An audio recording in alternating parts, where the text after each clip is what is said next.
네, 오늘 아침 공화당이 트럼프 대통령이 요구한 코로나19 경기 부양안 수정을 거부했습니다. 연방 하원은 개인당 지원금을 $600에서 $2,000로 늘려 지급하는 법안을 만장일치로 통과시키자고 제안을 했지만은 공화당이 이를 거부했다고 CNN이 지금 방금 전에 보도를 하고 있습니다. 자, 이렇게 되면은 이제 $600의 추가 직접 지원금이 이제 우리가 받게 될 것 같은 그런 느낌이 드는데요. 첫 번째 경기 부양금 $1,200를 받았을 경우에 미국인들의 상당수가 최신 아이폰을 사는데 사용하는 등 적극적으로 소비에 나섰었다고 합니다. 지금 전화에는 퀀텀 FNA의 최은하 대표가 연결되어 있는데요. 안녕하십니까? 안녕하십니까? 네, 이렇게 $600를 이번에 또 지급을 하게 되고 국민들이 받게 되면은 코로나19 사태가 장기화되면서 지난번처럼 소비 패턴에 좀 이게 뭔가 이 소비하는데 돈을 쓰게 될 거예요? 아니면은 좀 다른 변화가 있겠습니까? 뭐 몇 가지로 나눠볼 수가 있을 겁니다. 네. 지금 현재 그 직장을 가지고 있으면서 별로 이렇게 직장에 대한 안정감이 그러니까 잘 유지되는 그런 분들의 경우에는 추가 돈이 들어오시기 때문에 네. 이제 이런 분들은 뭐 그동안 사고 싶었던 거 이제 요즘 여행이라든지 이런 것을 못 하니까 이제 이런 쪽으로 소비가 드러나시는 분들도 있는 경우가 있고 네. 그 다음에 이제 비록 직장에 다니고 있어서 추가로 돈이 들어오는 게 별도로 생긴 돈이지만 그래도 앞으로의 상황에 대한 불안감이 이제 높은 분들이 있을 수 있어요. 직장이 네. 아직 안정이 안 됐다든가 이제 이런 분들은 좀 저축으로 많이 넣어놓겠죠. 그런데 이제 그 지난번 $1,200도 그렇고 이번에 $600도 그렇고 가장 그 정부에서 원하는 부분은 뭐냐면 기초 생활 자금이 부족하신 분들의 경우에 이제 초점이 있거든요. 네. 그래서 그런 분들은 지금 그 뭐 가족당 뭐 $600에서 뭐 $1,200, 뭐 $1,800까지 될 수 있겠지만은 이런 돈이 들어오면서 아주 시급한 부분에 해결해야 되시는 분들이 상당히 많은 거죠. 지금 실업 상태에 있으면서 실업 추가로 나오는 연방 보조금도 없어지고 이러니까 정말 생계가 어려우신 분들이 꽤 많다고 봐야 되거든요. 네. 그래서 이제 그런 세 번째 경우의 분들은 이렇게 돈이 나가면 뭐 바로 생활비에 이제 쓰여지기 때문에 이제 이런 쪽에서는 그 소비가 많이 좀 도움이 될 거다 이렇게 볼 수는 있을 거예요. 그러나 이제 잘 보시면은 그렇게 그 바로 생계의 위협을 느끼시는 분들이 $600 받아서 쓰시는 돈을 다 합쳐봐야 미국의 소비 전체는 큰 비중을 차지하지는 않아요. 그러니까 그런 분들에게는 정말 생계에는 중요한 얘기가 되고 대신 이제 미국 소비에는 뭐 큰 영향은 없는 그러한 형태지만 어쨌든 이번에 $600, 지난번 $1,200 모두 다 가능하면 좀 생계가 어려우신 분들에게 좀 많이 그 지원이 되는 그런 쪽으로 가면은 소비에도 좀 도움이 되고 그다음에 실제 그 정책적인 효과도 있고 이런 그러한 좀 좋은 점이 있지 않겠느냐 이렇게 보고 있습니다. 네. 이 많은 미국인들이 코로나19 사태를 겪으면서요 저축에 대한 고민을 많이 하고 있는데 이 코로나 구호 자금이 얼마가 되든 어떻게 쓰는 것이 가장 효과적일까요? 글쎄요. 이런 부분은 이제 워낙 개인차가 많이 있기 때문에 네. 저희가 이렇게 일괄적으로 얘기하기는 힘든 부분이죠. 근데 그 저축률이 지금 뭐 역대 최고죠, 미국이. 역대 최고라는 것은, 그러니까 저축은 두 가지 부분이 있어요. 하나는 실제로 저축의 그 세이빙스 어카운트에 돈을 넣는 것도 저축으로 간주가 되지만 당연히 네. 또 한 분야는 뭐냐면 빚을 갚는 것도 저축으로 간주가 돼요. 아, 네. 네, 그래서 그 지난 한 8, 9개월 동안에 보면은 그 현재 소득이 줄지 않았는데 이제 그 정부에서 추가로 돈을 받거나 이러신 분들의 경우에는 많은 분들이 그 급한 빚을 좀 갚는 데 쓰셨다고 이제 나와 있어요, 통계가. 네. 그래서 이제 우선순위로 따져보면 이렇게 일반적인 얘기는 할 수 있을 겁니다. 무엇보다도 고금리의 이자를 내고 있는 빚이 있다 그러면 그것을 갚는 게 가장 효과적인 상태일 거예요. 지금 뭐 워낙 저금리 시작이니까 네. 뭐 예금에 넣어놔봐야 이자율도 적은데 그거보다는 고금리 예를 들면 크레딧 카드에 빚이 좀 있다든가 이제 이런 분들은 1차적으로 빚을 갚는 데 쓰시는 게 제일 효과적일 거다 이렇게 보고 있고요. 그 다음에 이제 저축을 하는데 이제 저축이 이게 참 그 고민이 많죠. 저축을 해봐야 뭐 금리가 거의 제로죠, 바닥이니까 그거. 네. 이제 이걸 가지고 하느냐. 근데 이자율에 대한 효과보다는 일단은 그 지금 당장 소비하고 싶은 그러한 그 욕망을 좀 자제하고 앞으로 물론 백신이 나와서 경제가 정상화되는 가능성이 높아졌지만 그래도 또 경제가 어떻게 될지 모르는 거니까 이제 이런 데 좀 대비해서 그 저축을 갖고 있는 것은 이자율에 상관없이 그 대비금으로 갖고 있는 거죠. 이제 이런 것도 효과적일 거라고 보고요. 그 다음에 이제 소비에 들어가는 것은 요즘 같은 상황에서는 뭐 경제에 도움이 된다 하는 면도 있지만, 그 워낙 뭐 불안한 상황이니까 소비 쪽은 정말 그 필수 불가결한 부분에 그래도 좀 집중하시는 하고 나머지는 좀 저축으로 가시는 게 좋지 않느냐. 이제 이렇게 좀 일반적인 생각을 할 수 있겠습니다. 네. 그런데 지금 이 코로나19 사태 속에 좀 위기를 기회로 만들자 뭐 이런 생각을 가지고 말입니다. 이 주식 투자를 시작하시는 분들이 이래 많은 것 같아요. 우리 한인 분들에게 좀 조언을 해주실 점이 있다면 어떤 게 있을까요?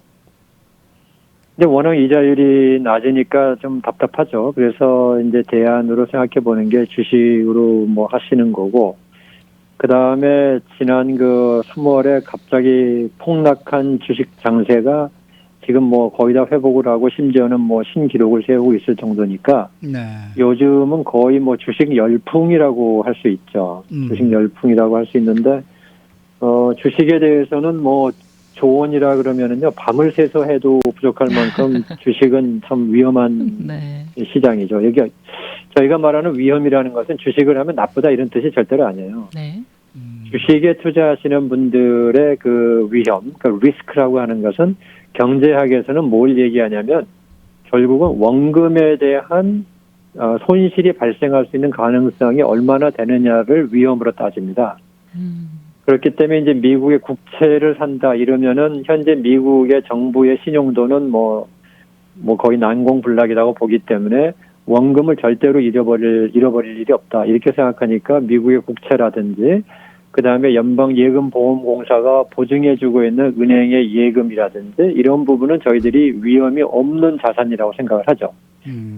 그러면 이제 가장 위험도가 높은 투자는 뭐냐 했을 때 결국은 주식이죠. 주식의 그 변동폭이 크기 때문에 네. 물론 배당금도 받긴 하지만은 주식의 근본적인 대다수의 분들은 이제 주식 가격이 오르는 걸 보시는데 오른다는 것의 기회는 그만큼 내가 투자한 원금을 까먹을 수 있다라고 하는 위험을 동시에 내포하고 있는 거잖아요. 그렇죠. 그래서 이런 면에서 그 위험을 분석하고 알고 있는 것이 참 굉장히 어려운 얘기입니다. 이건 뭐 경제학자들도 매년 뭐 몇천 명의 내노라 하는 경제학자들이 연구하면서 이 위험을 줄이고 수익성을 높이기 위한 노력을 하는데 그렇게 해서 성공했다 그러면은 지금의 경제학자들이 다 경제학자 안 하시겠죠. 네. 네. 그만큼 어려운 게 이제 이 주식 시장이고 그래서 일반적인 조언을 드린다면 이거 하나예요. 주식을 해서 내 원금이 손실이 나도 내가 심리적으로 크게 흔들리지 않을 선에서의 투자를 하는 것은 아주 기본이다 하는 얘기는 좀 이렇게 같이 마음에 새기고 두면 좋을 것 같아요. 그러니까 뭐 지금 당장 다음 달 생활비가 어떻게 될지 모르는데 돈이 잠깐 들어왔다고 주식에 넣어서 이게 요즘에 주식시장이 좋으니까 좀 더 오르지 않겠냐 이런 부분은 굉장히 위험하다는 거죠. 네. 그래서 주식은 그 현재 내 생활비, 그 다음에 내 앞으로의 소득, 그 다음에 그 소득의 안정성도 따져봐야 되고, 그 다음에 주식해서 내가 돈을 잃어도 이 정도 잃는 거 정도는 뭐 그냥 그날 밤에 좀 속상한 정도지 아주 그 우울증에 빠질 정도는 아니다. 이런 정도의 선이 다 있습니다. 그래서 이런 부분들의 범위 내에서 주식을 하시는 것이 가장 그 안전하지 않느냐 이렇게 생각을 하고 있죠. 네. 또 최근에 고정 몰기지 이자율이 최저를 기록하고 있어요. 그래서 내 집 마련에 나서는 한인들도 굉장히 많은데 덕분에 코로나19 상황 속에서도 주택시장의 열기가 뜨겁습니다. 자, 이러한 상승세가 내년에도 계속해서 이어질까요? 이번 11월에 그 신규 주택하고 기존 주택의 통계가 조금 그 저조한 걸로 나와가지고 이게 이제 주택 시장의 열기가 식는 게 아니냐는 우려가 나오긴 했습니다만은 그래도 전반적인 그 주택 시장에 대한 여건은 앞으로도 좀 계속 그 유지될 거다 열기가 이제 이런 부분으로 예상하는 것이 초저금리는 앞으로 뭐 몇 년간은 계속 가지 않겠느냐는 게 지금 중론이고요. 네.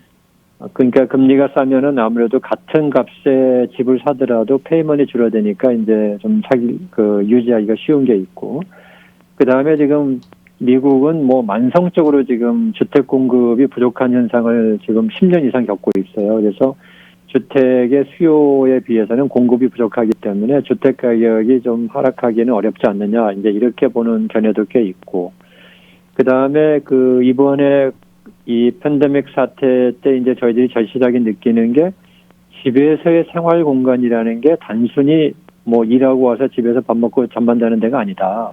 이게 내 생활 공간이다. 우리 가족과의 공간이다. 또 내가 일할 때도 즐거운 공간이다. 이러한 가치가 굉장히 많이 올라갔죠. 그래서 이런 부분에서도 이제 수요는 앞으로 당분간 이어지지 않겠느냐 이렇게 보는 면에서는 이제 주택 시장의 열기는 오를 거다라고는 긍정론에 힘을 실어주고 있는데, 한 가지 주식 시장에 비해서 주택 시장을 제가 말씀드릴 때는 이게 있어요. 주택은 항상 사용 가치가 있습니다. 네. 주식은 사놓고 나서 제가 그 주식을 쳐다볼 때 기분이 좋은 뭐 그런 가치는 있을 수 있는데, 그렇다고 주식을 갖고 있다고 제 삶이 변화되는 게 없잖아요. 네. 그러나 주택은 제가 원하는 집 또는 살고 싶은 동네에 산다든가 또는 우리 애들이 좋아하는 주거 환경이라든지 이제 이런 것들의 사용 가치가 굉장히 높은 게 주택이기 때문에 주택 투자는 돈을 벌 거냐 안 벌 거냐보다 더 중요한 게 두 가지가 있어요. 하나는 내가 살고 싶은 집이냐는 것을 평가를 해야 되는 거고요. 그렇죠. 네, 두 번째는 이 집을 산 이후에 특별한 일이 없는 한은 충분히 이 집에 대한 페이먼을 하고도 내 생활을 유지할 수 있느냐, 이 두 가지가 더 먼저예요. 그래서 그것만 맞는다고 그러면은 주택 가격이 앞으로 오르냐 떨어지냐에 상관없이 주택은 사시는 것이 맞다고 생각을 합니다. 이것은 우리의 잃어버린 시간은 돌아오지 않잖아요. 네. 그러니까 사는 동안에 사용 가치가 높은 집인데 제가 그것을 충분히 유지할 수 있다. 그러면 당연히 사셔야 되는 거죠. 이게 지금 뭐 주식 투자, 주택 구입 뭐 이런 얘기를 하다 보면은 그거 참 배부른 소리 하네 뭐 이런 분들도 계시라고 봅니다. 이 뭐 코로나19로 당장에 생계가 막막한 분들이 상당히 많으시니까 말입니다. 근데 코로나19 때문에 지금 부익부 빈익빈 이 뭐 이런 것이 지금 좀 심화되고 있다라는 얘기가 나오면서 이 캘리포니아주와 뉴욕주에서는 지금 이 부자 증세 더위 목소리가 나오고 있거든요. 이 팬데믹 상황이긴 하지만은 이 시장 경쟁 체제에서 부자 세금 이게 공평하고 또 필요하다고 보십니까? 네, 언젠가는 이런 질문이 나오리라고 생각을 하고 있었고요. 네.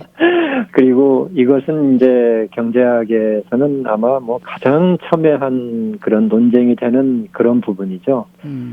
여기에 대해서 이제 부익부 빈익빈 현상과 증세가 상관관계가 있느냐도 사실은 모르는 부분이거든요. 무슨 말이냐면 만약에 소득세가 100%라 그러면요. 정부가 세금을 걷어들이는 게 0입니다. 무슨 말이냐면 소득세를 100%를 매긴다면 아무도 일 안 할 거거든요. 네, 그다음에 그렇죠. 소득세가 0%라 그래도 정부의 세수는 0이죠. 네. 그래서 소득세라고 하는 것은 0%에서 100%의 양쪽 극단에 가면은 정부가 걷어들이는 세금이 없습니다. 네. 그렇죠. 그래서 중간에 어느 세율을 적용할 때 가장 정부의 세금 수입이 올라갈 것이냐를 가지고 세금 제도를 도입하는 게 1차적인 방법론인데, 그것이 한 점일 수도 있고 두 점일 수도 있고 세 점일 수도 있어요. 그러니까 세금을 막 올리면 이제 트럼프 때 많이 들으신 말씀이지만 미국이 세금이 높다 보니까 어떡합니까? 그러면 세금을 많이 내고 있는 게 아니고 세금을 적게 내는 국가들로 이동을 해버리죠. 네. 그래서 이게 증세가 정부의 세금 수입을 올린다는 것도 지금 굉장히 어려운 수학이고, 두 번째는 증세를 해가지고 성공했다고 하더라도 그 돈을 가지고 가난한 사람에게 나눠준다? 이것은 또 다른 얘기예요. 이 부분은 많은 분들이 사회주의, 공산주의 하면은 뭐 아주 굉장히 이렇게 놀라시지만은 그걸 가지고 나눠주자는 개념은 결국은 사회주의 개념이거든요. 네, 그렇죠. 네, 근데 그게 효과가 있느냐에 대해서도 또 논쟁이 있고, 그래서 이제 시장주의 경제를 얘기하는 분들은 무슨 얘기를 하냐면은 세금을 최대한으로 낮췄을 때 부자가 되겠다는 사람들이 많아지고 기업들도 열심히 일을 하게 되면은 결국은 일자리가 많아져서 이 가난한 사람들이 일자리가 생기고 그분들의 소득이 올라가 가지고 이게 부익부 빈익빈의 현상이 많이 축소가 된다라고 그 이론을 주장을 하는 거예요. 보수주의 경제에서는. 네. 그에 비해서 이제 그 진보주의 경제에서는 그렇게 해가지고 언제 되느냐. 기본적으로 못 버는 사람들이 있다. 이 사람들은 정부가 나서서 증세를 내서 돈을 모아가지고 하는 건데 지금 방금 말씀드린 것은 빙산의 일각이에요. 굉장히 복잡한 이론들이 복잡하게 끼어 있기 때문에 부자 증세가 과연 효과가 있느냐부터 시작해서 부자 증세를 해가지고 가난한 사람에게 나눠주는 게 사회적인 컨센서스가 있느냐 이 부분도 지금 정리가 안 돼 있기 때문에 또 우리 캘리포니아만 해도 그러다 보니까 기업들이 탈캘리포니아 현상이 나오잖아요. 예. 그래서 그렇게 해서 만약에 캘리포니아에 많은 기업이 없어진다 그러면 캘리포니아의 가난한 사람은 이래저래 어차피 가난해지거든요. 그렇죠. 네, 그러니까 이 부익부 빈익빈 현상은 분명히 사회적으로나 정부나 국가나 정체가 해결해야 될 문제인 건 맞습니다. 그런데 이것이 꼭 부자 증세만 가지고 된다라고 이렇게 너무 1차원적으로 저희가 생각하는 것은 좀 경계해야 될 그런 부분이 있다. 이제 이렇게 이해를 하시면 될 것 같습니다. 네, 네. 오늘 말씀 잘 들었습니다. 네, 감사합니다. 그리고 메리 크리스마스. 메리 크리스마스. 우리 네. 애청자들 다들 즐거운 성탄절 보내시기 바랍니다. 감사합니다. 지금까지 퀀텀 FNA의 최은화 대표와 함께했습니다.